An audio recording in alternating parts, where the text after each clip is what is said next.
Il y a 5 ans encore, ici, il n'y avait rien. Un terrain en friche. Aujourd'hui, les poissons qui nagent dans ces bassins valent de l'or, jusqu'à plusieurs milliers d'euros chacun pour les plus gros. À ce prix-là, mieux vaut en prendre soin. Nous sommes à une centaine de kilomètres au sud-ouest de Moscou, dans la région de Kalouga. Cet élevage d'esturgeons, c'est l'idée de Sergueï Ovtcharov. Après avoir passé 19 ans dans l'industrie chimique, il a revendu ses parts et s'est mis en tête de se lancer dans la production de caviar noir, qui fut longtemps l'un des produits phares de l'Union soviétique. Sergueï Ovtcharov a déjà investi une dizaine de millions d'euros dans cette aventure, et ce n'est qu'un début. Le caviar, le voici. Il ne représente que 10 à 20% à peine du poids de l'animal.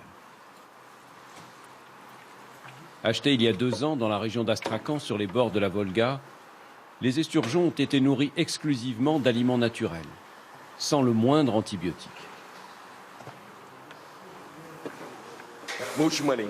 Nous sommes encore tout petits. On vient à peine de se lancer.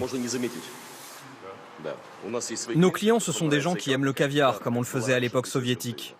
C'est ça l'objectif. Quand il y avait encore des esturgeons sauvages dans la mer Caspienne. Mais dans la Caspienne, s'il reste encore quelques poissons, les esturgeons, eux, ont presque tous disparu, victimes de la surpêche et du braconnage, victimes de la pollution aussi. Depuis 20 ans maintenant, c'est une espèce protégée. Il est strictement interdit de les capturer. Lorsque des pêcheurs comme ici en prennent dans leur filet, ils doivent impérativement les relâcher sous peine de finir en prison.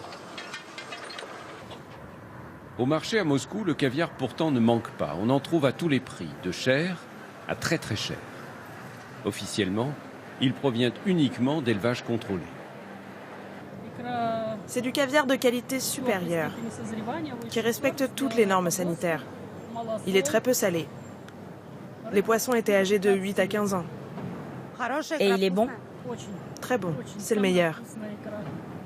En réalité, une bonne partie du caviar vendu en Russie serait importé clandestinement de Chine, car la Russie en produit bien moins qu'elle en vend. Nous voici de retour dans le laboratoire aseptisé de Sergueï Ovtcharov. Lavé à l'eau claire, le caviar est trié à la main, presque grain par grain, avant d'être salé. Ne reste plus alors qu'à le mettre en boîte, avec le plus grand soin. Katia, la femme de Sergueï, vient dès qu'elle le peut, pour aider son mari.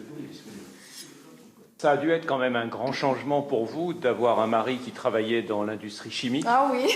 Et ensuite de passer au caviar. Oui, c'est vrai. Mais parce qu'il est fou. C'est-à-dire que, c'est tout ce que j'ai dit.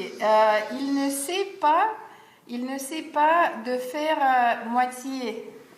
Il plonge, voilà. S'il est un peu fou, comme le dit Katia, Sergueï Ovtcharov a bien étudié son affaire. Son caviar, il le vend directement, sans intermédiaire, dans la petite boutique à l'entrée de son domaine. De 500 à 2000 euros le kilo, selon la variété. C'est 30% de moins que dans les magasins de la capitale. 2 semaines après la récolte, on ouvre quelques boîtes pour en vérifier la qualité. Autour de la table, un riche homme d'affaires, un expert en caviar, la fille aînée de Sergueï et l'un de ses amis. D'un esturgeon à l'autre, même s'ils appartiennent à la même espèce, les œufs ont une taille, une couleur, un goût différents. Les hasards de la nature. Sur 12 échantillons, les membres du jury finalement n'en retiendront que 2 qui mériteront d'être présentés comme des caviars d'exception. Ceux-là seront vendus plus cher à une clientèle de connaisseurs. Ce sont des caviars intéressants. Quelques boîtes à peine, de 3, 4 à une vingtaine.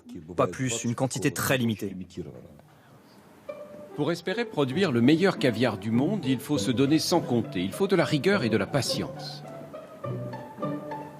Pour les élèves de l'Académie de danse de Moscou, c'est un peu la même chose. Seuls les plus doués, les plus déterminés auront un jour peut-être la chance d'intégrer la prestigieuse troupe du Bolchoï. C'est ce que nous verrons demain.